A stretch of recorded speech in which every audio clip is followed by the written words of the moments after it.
Hello everybody, we have almost reached the rest day. Stage 10 is just about to start from Saint-Flour to Albi, this amazing, down in the southwest, this amazing Cathar citadel with its extraordinary red brick cathedral that I'm just about to go and have a look at before I sit down in the commentary booth and start making notes and bed in for the day.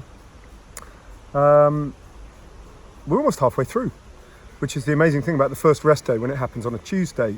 10 stages down, there are of course only 21 in the Tour de France.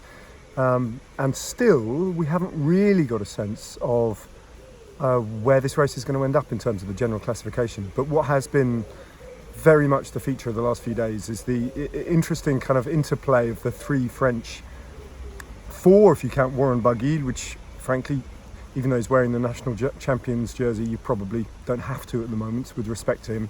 But the interplay between the three great stars of French racing recently, one of whom was the centre of attention yesterday, and Romain Bardet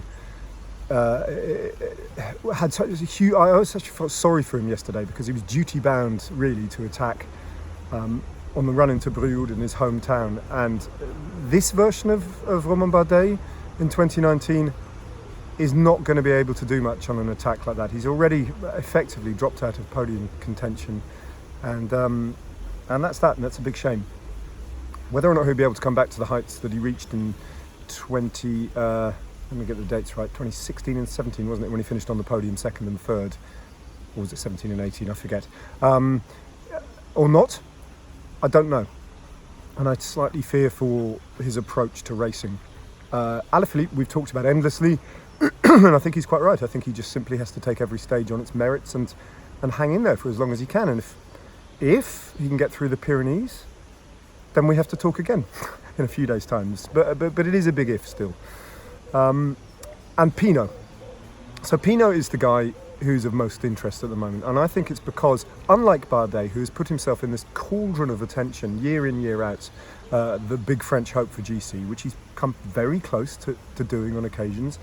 Unlike Bardet, Pinot, after 2015, just went, do you know what, don't want to, not enjoying it, want to step away. And he went off and raced the Giro instead in 2016, 17 and 18.